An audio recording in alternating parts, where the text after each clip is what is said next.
Okay, now we're live. Okay. Hello, everybody. This is JeffreyCast number 5, Shutdown Meltdown, with my special guest, Mickey Hughes. Hi. Mickey is an Ontario comedy producer, and she recently started her own podcast called Mickey on the Edge, and deals with anxiety. And this episode, we're going to talk about anxiety during these pandemic times. And the music you've been listening to is beautiful, relaxing music for stress relief.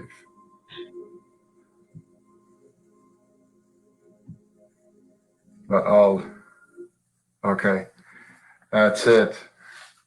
So, welcome to the show, Mickey. How you doing? I'm good. How are you? Good, I didn't good, I didn't very good. realize I didn't realize that it was caps when I typed in my name. It looks like I'm shouting my name at you. It's like, Nikki. Sorry. It's all capitals. Sorry about that. I have anxiety. That's okay. That's okay. Yeah. All right. Okay. So, yeah. So, how are we doing now during these times? Very challenging times, very unusual times, and mental illness and mental health issues is on the rise. And I don't know about what's like there, but in Montreal, the natives are getting restless. I think everybody's restless. I think yeah, it's just sign of the times. Everything's different, and we're getting used to a new normal, whatever that is, whatever's Yeah. going on. Yeah. I think we're all handling it a little. We're all handling it different. We're all handling it in our own ways. Yeah. Are you there? Yeah. Yeah. Yeah. Yeah. So how have you been handling it? Uh, Personally, I have anxiety like all the time anyway. So with this, it just feels like there's a reason to have it, and I find that I'm a lot like my friends and stuff right now who are going through different moods and different levels of panic at different times, and we all think it's for nothing, but it's not for nothing. There are things that are happening, things are changing right now, and the world is changing. So I think if there's ever a time to be a little over the top about feeling anxious, it sounds a good time. Jump on board. It's a good time to do it. What are your other shows about? You're Yeah. doing this is like pandemic mayhem, Yeah. Shutdown meltdown. So to shutdown talking meltdown. about anxiety and coping with anxiety um, during the pandemic times. I have something. I'm going to do a share screen for something. I have something to show you. Um, Oh, uh, fancy. I can't show anything on mine.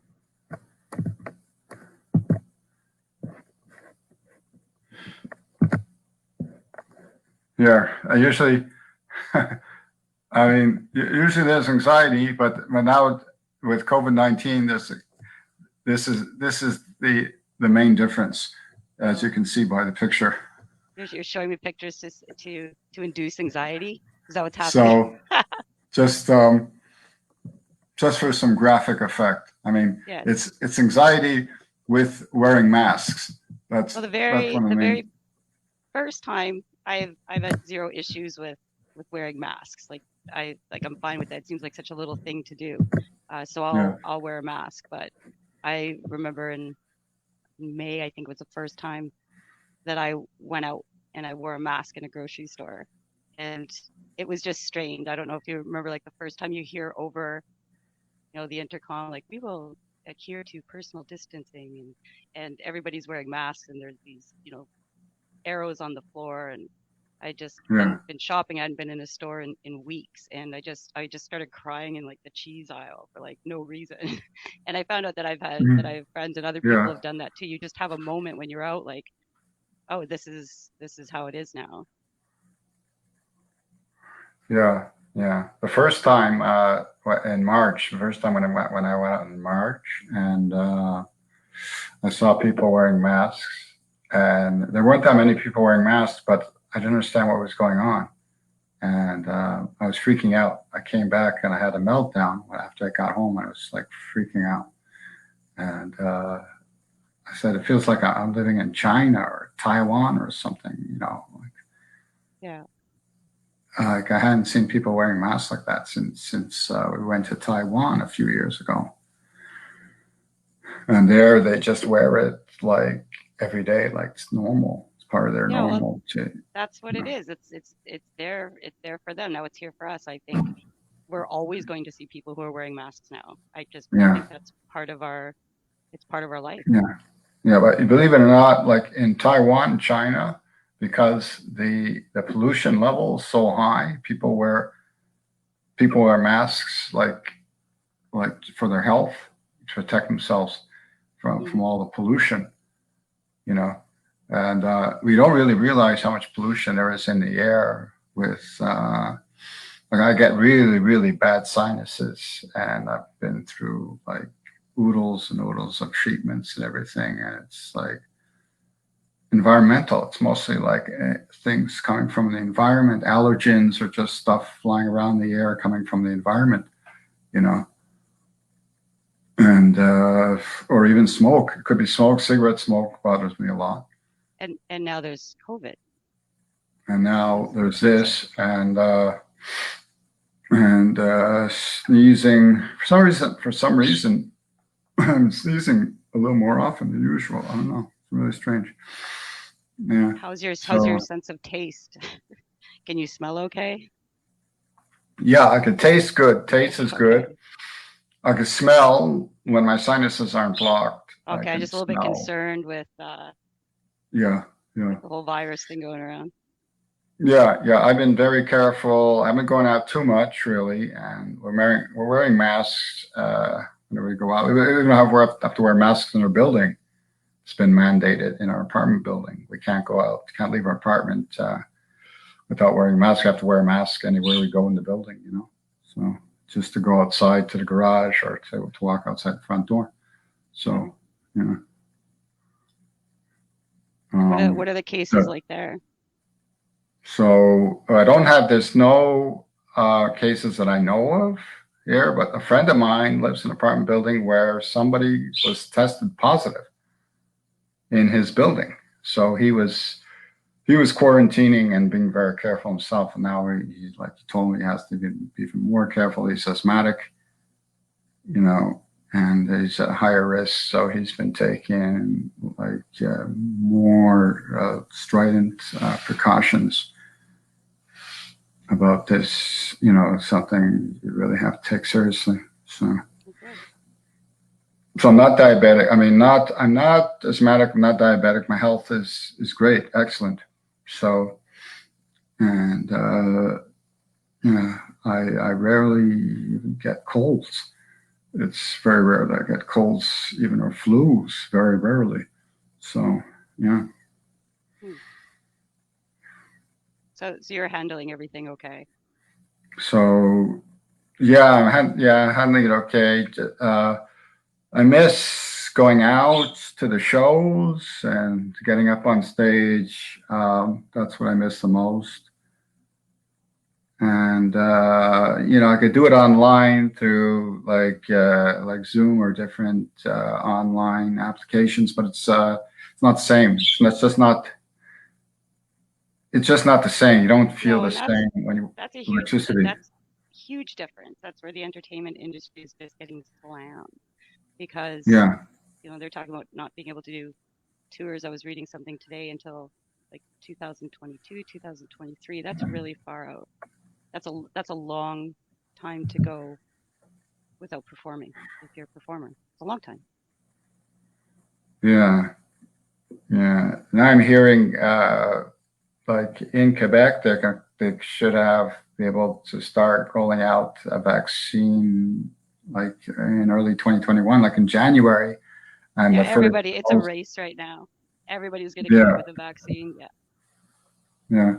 So the most vulnerable people will get it first, like the ones in nursing homes, the ones who are the elderly people, the ones lower immune deficiencies, and the ones in nursing homes, they'll get it first, and then till eventually, you know, more and more people in the population will get it. So hopefully, then, by the summer time, most of everyone will have.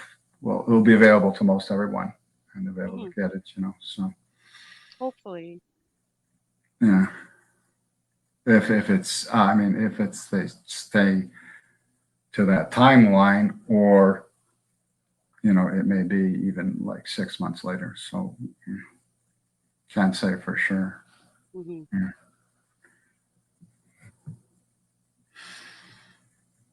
Yeah. So what's you're anxious. You have anxiety by nature.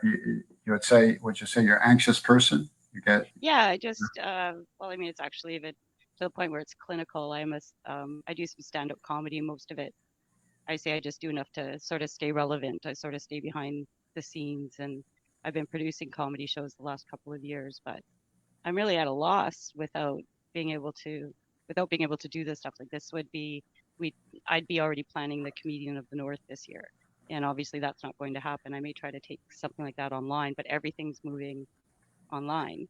So, and then what's going to happen when, how are we going to make I don't know, some people are making the transition online, and some are still trying to keep up with getting on stage. And some cities are able to do that, and that's fantastic.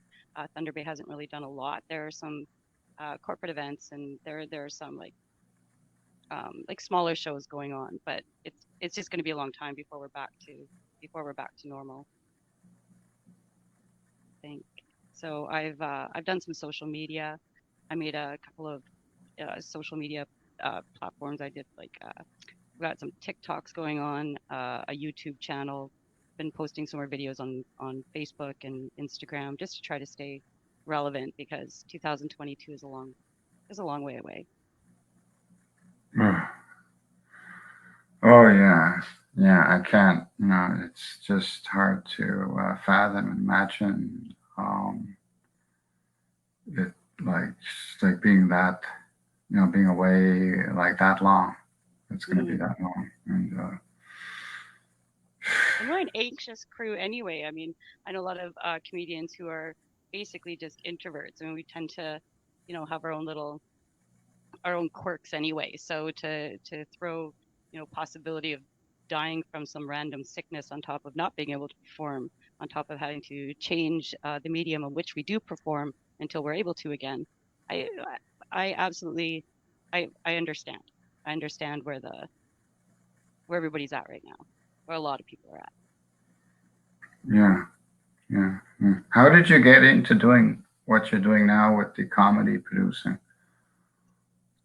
With the producing, well, I realized I really liked the scene, and there wasn't a lot going on in Thunder Bay, and I had participated for a couple of years in 2015 and 16 in Thunder Bay's Comic Idol, and I ended up winning, which I had like, I mean, it was a lot of fun. It was this big venue, and they filled it up. Everybody came out and really wanted to see this comedy competition. So I actually just spoke to the venue, and they liked it too, because it filled up their place for so they could sell food and drinks. And um, so I basically used the Thunder Bay Comic Idol like itinerary, their formula, and I just turned it into a comedy show that was more Canada wide, and asked people to come in. And the prizes were bigger, and it was over 2 nights instead of one.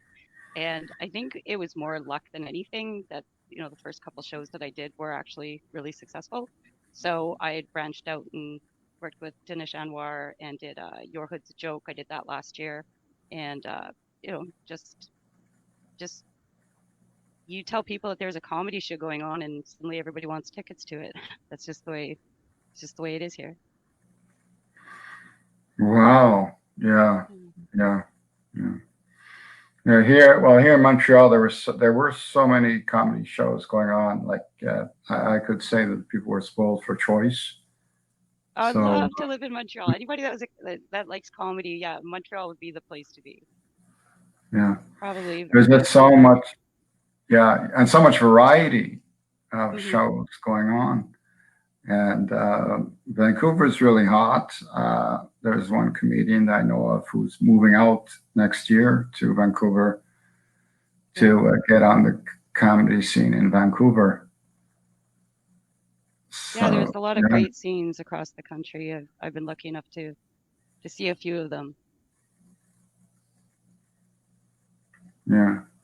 Yeah. Toronto too. Toronto's pretty big too for comedy entertainment and that. Well, yeah, Toronto, I think is probably that's where a couple of comedians went from Thunder Bay. I mean, if you're not really going to, if you're a good comedian in Thunder Bay, you're going to, and you want to pursue that, you're going to move to a place like Toronto, like Bobby Knupp did a few years ago. If you're going to pursue something a little bit more serious. Uh, this is about, I've probably maxed out as far as performance wise goes, but it doesn't mean that I can't provide a stage or have shows for people, um, that want to develop. So I'll put on some open mics and things, which is actually kind of funny. Like you see the sort of staging behind me. That is what I got just before the shutdown. I got so that I would have my own staging, so I would be a little bit, so I would be mobile. I would have my own like lights and sound system and backdrop and be able to bring in comedians and go to even different venues and use this stuff at the Da Vinci, like Spotlight, that kind of thing, that kind of stuff. So I have this stuff for performing for stages, and then the world shuts down and they say, okay, we're not going to need any of that stuff for a couple of years. Hmm. That Oh caused me some wow. anxiety, Oh yeah. Oh but it's wow. here for when it comes back. Yeah. Yeah. Yeah. Yeah. Well, the restaurant owners and gym owners are really panicking, and they're saying, "Hey, we can't. We're dying. Yeah. We can't just stay like this. We're going to have to. If they don't open up, just going to have to open up, and you know, in in disobedience of whatever It's of the survival at mandate." this point for a lot of And people, I think. yeah, yeah, and um, comedy provided a great venue for people in bars and restaurants and comedy clubs, and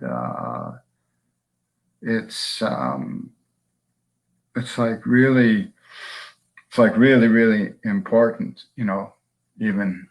Even if you bring it back with certain restrictions, but to do gradually, Hmm. just very gradually bring it back and do just to try to do it safely as possible. And yeah, I was just picking up momentum, getting more and more shows from the summer, and then went to Code Orange, and then after things got out of hand, got out of control, I had to go into Code Red. So Yeah, you were doing podcasts before though, weren't you? I thought you had yeah, been, yeah. Yeah, you've been I did. doing this for a while. I started doing a podcast on Anchor, which is now also on Spotify, in March. Was when I did my first one, and then I did a whole Oh, bunch. right at the start. And so now I have on Anchor, Spotify, I have a total of like 27 now that I did. Cool. And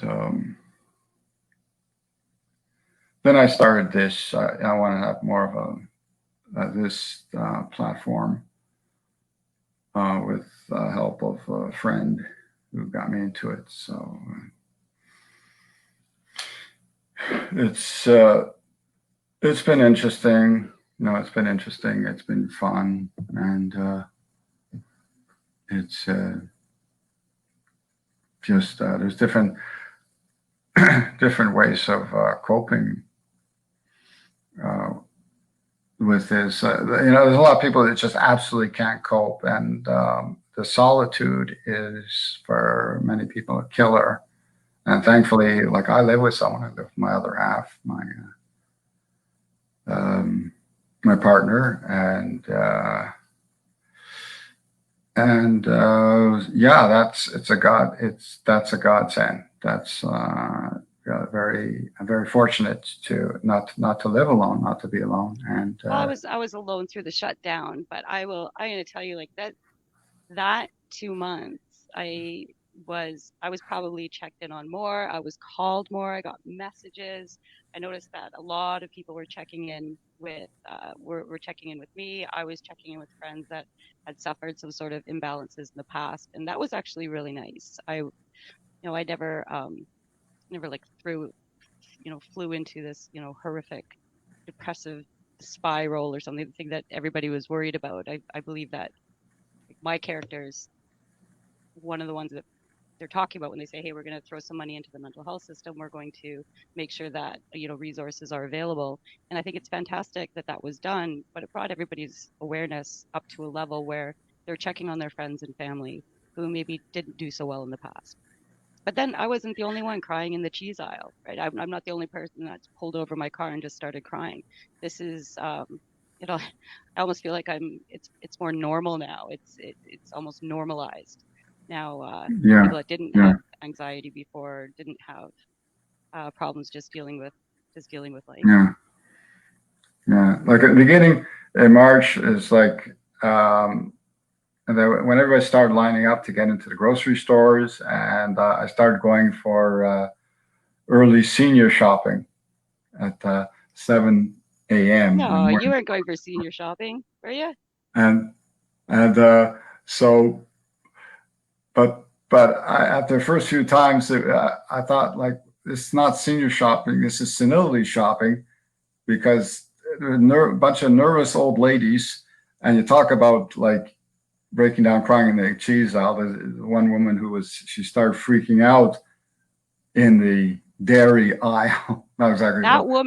That woman is why I wear a mask and why I don't have a problem wearing a mask. I mean, I wear one just because if the medical teams are Yeah, saying you should be wearing a mask, I will. But if me yeah. wearing a mask makes a woman like that feel a little bit better about life, I'm cool with it. I'll wear it. I'm good with it because yeah, I've seen those people too Oh that just yeah, I lose their couldn't get in. minds.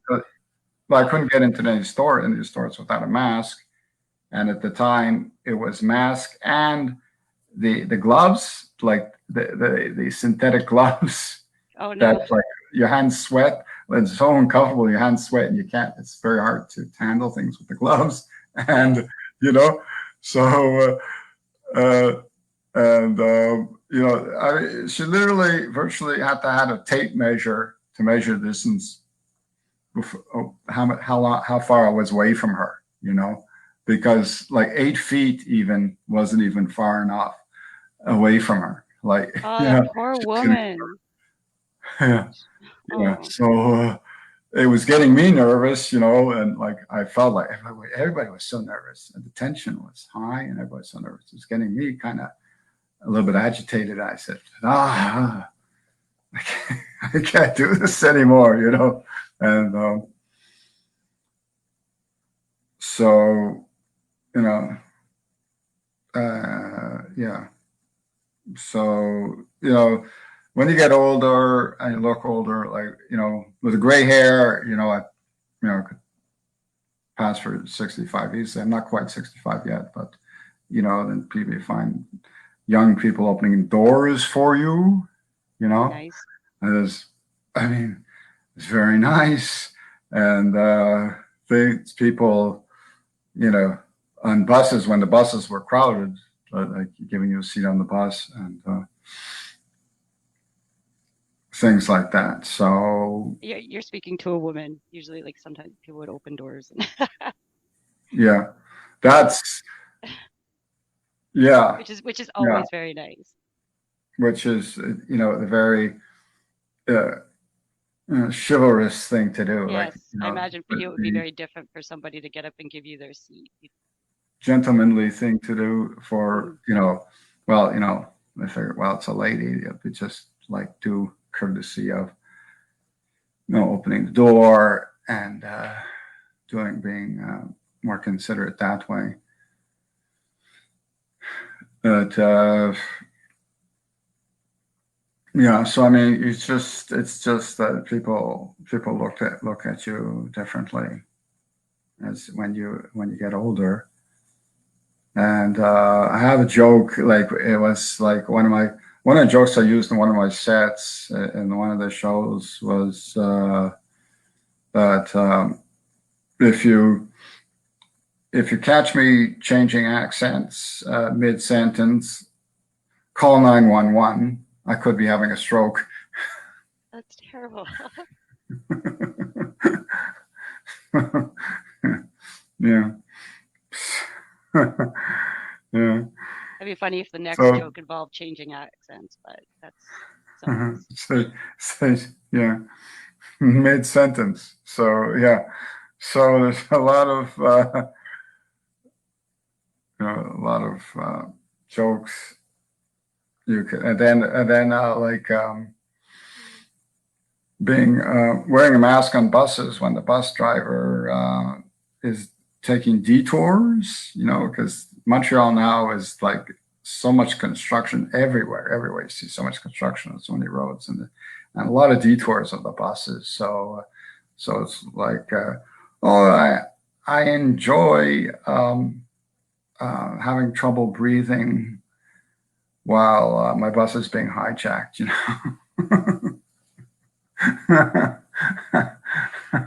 That's okay. I don't mind the detours. Canada's under construction. It's 2020. I was hoping that the roads would be done by now, but no. So it's like that here too. Lots of construction. Right now they're working on them like crazy, like they're cramming for the finals. Ground will freeze pretty soon. Just today I was out. We were out to go shopping, driving down the street. It was like driving on an obstacle course. There's the red cones, and we were driving, like the side of the street was all blocked off. So we're driving in the middle of two sides of the street, where they have the painted lines. So we're driving on the painting lines. And then there's cones. So you have to like veer to the right and go around. It's like, obstacle course. You have to avoid the cones, just stay on the road, avoid the cones, And, but downtown is a mess. I don't know if you're ever in Montreal when it was like, a couple times. Yeah, when it was really, really busy downtown on the main street on St. Catherine. And now it's a mess. It's all dug up and they're redoing a whole street. There's nowhere to park. There's nowhere to drive. If you have to park, you have to walk on the sides, but under scaffolding and stuff on the sides of there's a big like sinkhole. You're walking along the side of a huge sinkhole where they're building it up and redoing the road. It's crazy. It's crazy what they did to it. What's happening now. So, I mean, that's a source of anxiety. I mean, that's, like what's going on? What's happening to my city, and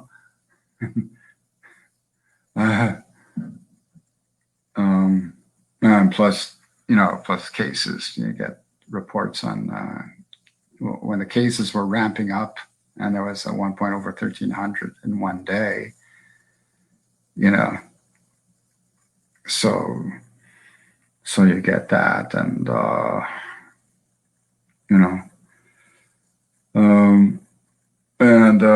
so I found some creative ways of keeping busy, using my creativity of keeping busy, and with writing and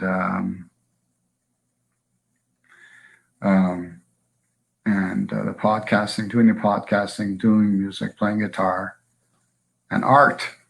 And I started art nearly a year ago. So I do drawing and painting. Are those what's behind you there? I can see. So yeah, these are Are those paintings yours? that my partner did actually, Uh, but she did it. Yeah, that's all her work, what she did, and she's like, but now she's having fun with arts of her new art supplies, and it's like today, especially, she says, "Oh, I'm having so much fun with this. Oh, wow!" And we actually found like an abandoned bookshelf on a street, and we came around with the car, picked it up, shoved it in the car in the back seat. Was this thing was like huge and heavy. Shoved. I had trouble getting it in the back. Shoved it into the back, just fit in the back seat of the car, and brought it back and brought it into our apartment. And the thing was like heavy wood. And so she put it up on a table. She keeps her art supplies in there as extra shelving for all her different art supplies and the papers and like all these different kinds of paper and paints and pencils, Very nice. brushes. And she's watercolor painting, water painting with some like pretty amazing things she do is pretty amazing with the colors and everything in the paper, you know. So I've been doing drawings and working on technique drawings, some water painting too, and that is something to as a way of keeping busy and expressing my creativity. You know? Yeah, that's the best way to do it. Do something that's fun. Yeah.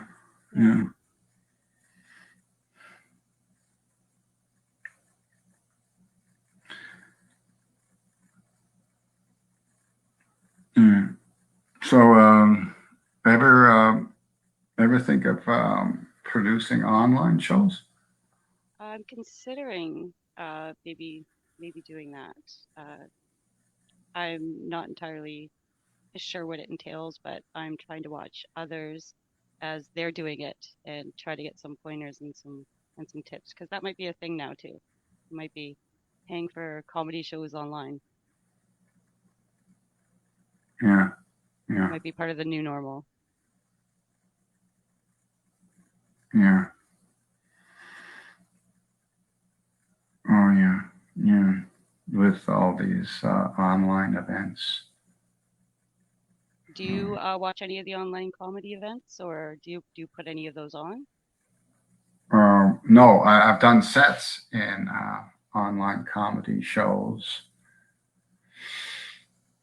Oh, you did Yeah, did you do the dating game?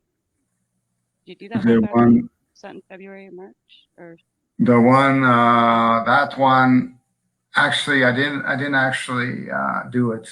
I oh, was planning to do it and working with someone, and I was actually going to use this type of platform, StreamYard, and it would like then would go to upload it to YouTube.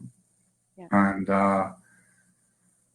but it didn't come together. I didn't have enough like technical support, and it was like technical and complicated to do Yeah, that this. happened But with me with one show. I was able to get in, but I couldn't get the sound working.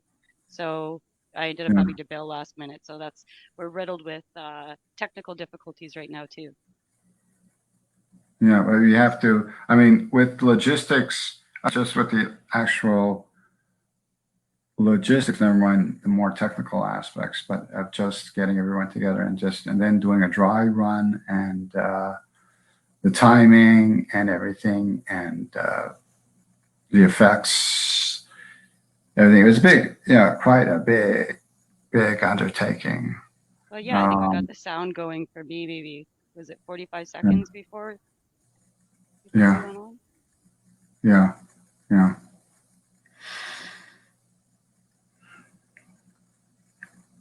What?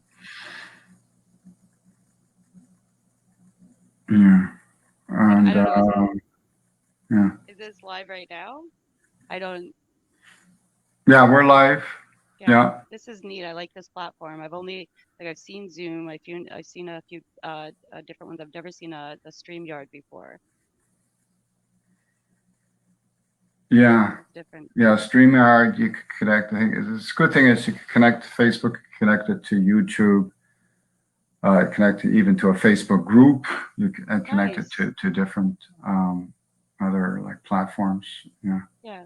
Well, I'm looking at a few of them right now. I was gonna do like 5 or 6 episodes and then find a platform that I wanted to upload from. Sort of kind of find a home. I sort of heard that's the way it's done. I Yeah. just sort of Yeah. put them up in batches. I may be doing them live like yours. I just don't have the guts to do it yet. I want to edit and upload. It Yeah. gives me too much anxiety. Yeah. Yeah. Yeah. I'd like to. Yeah, I can't wait. I'd love to hear the rest of your the first podcast you did, and the one you're going to do. You're doing another one tomorrow Yeah, night. well, the first podcast is it's posted on Facebook and Patreon, and there will be one going up on YouTube, and then there will be tomorrow night. It will be with Nelson Mayer, and it'll be recorded as well, but that will also be Facebook Live. So Uh, you could actually watch it like at 8 o'clock, but it'll be edited and uploaded probably later tomorrow night as well. yeah. Yeah. So your YouTube channel is that Mhm. what's it called? The YouTube channel is Incidents Comedy, which is that's the production company name that I was putting the shows on under, which is now sort of my YouTube page. And um, on that, I don't have a lot of stuff. I'm just developing some material right now, posting some videos, just trying to create some content and have more of an online presence. Like before March, I think there were like 2 videos you could find of me maybe online, and like you really had to look. And now there's about like 200. There's a lot. Wow. Yeah. Wow. So if I turn it into something that's more fun. I've been listening to a lot of podcasts and I feel that they're very consumable. So I thought that I would give it a shot as well. And the podcast, like there's a few podcasts out of Thunder Bay, and everybody involved in podcasting in Thunder Bay is just it's great. Everybody's like, come be on my show, and they're very supportive and advice about equipment. And if you need anything, I'll give you a hand.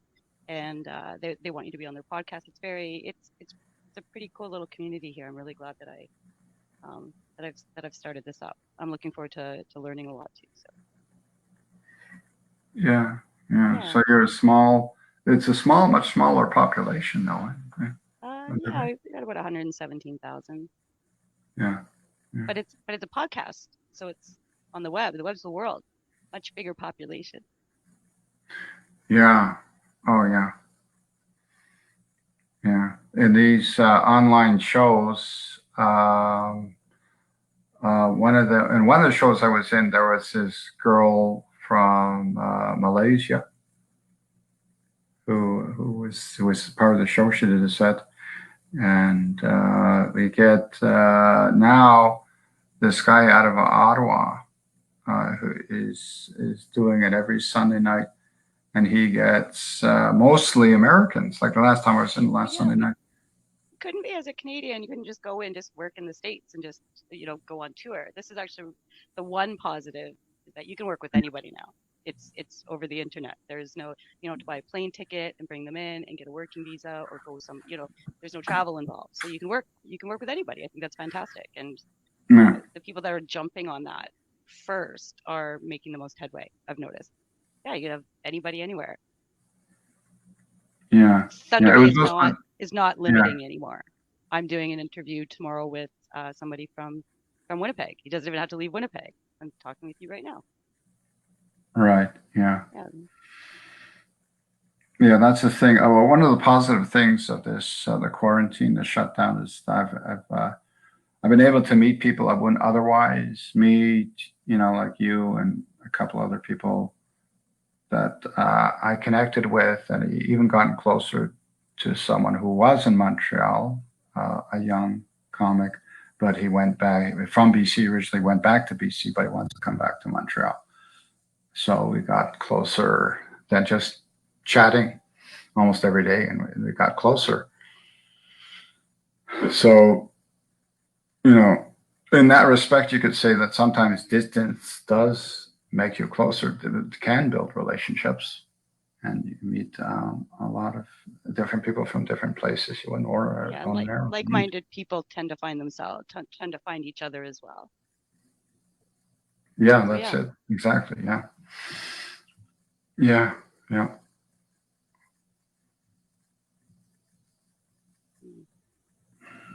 I don't know how long this goes for, but And that's it. So yeah. I don't have any set time Oh, to go. You know, usually about an hour or so, an hour, around an hour, a little over an hour maybe. But say around an hour. I don't know how long we've gone so far. It's oh, I was just curious. Mine's 20 over half an hour. minutes. I was on one that was like 3 hours. Everybody seems to have a different has a different Yeah. timeline, it looks like.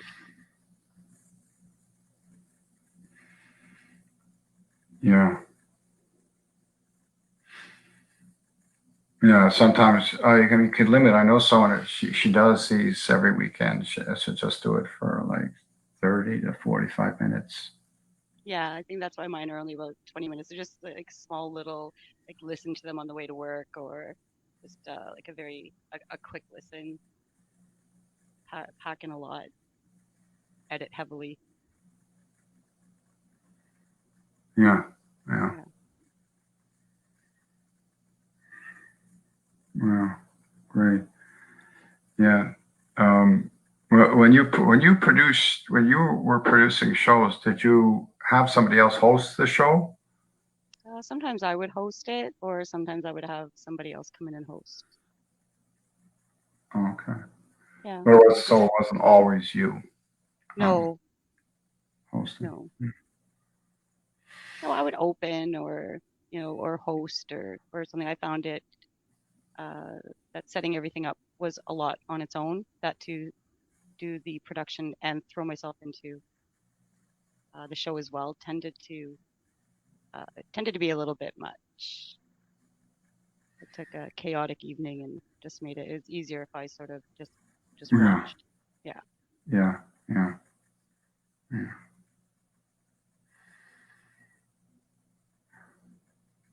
yeah. Okay. Well, it was. Thank you for coming on, and that's it. We look forward to more of your podcasts. I mean, I didn't listen to the whole one, the first one, but sound from how much I did listen, it sounded great. The sound effects Oh, came out good. great, and there was a good um, like A good connection. rapport is a really good friend of mine, and he's doing the Yeah, production for it. That was Scott Hobbs from Control Media. So we've known each other for years. It was very easy to talk, and he knows how to do all the stuff and the things. So I'm very lucky.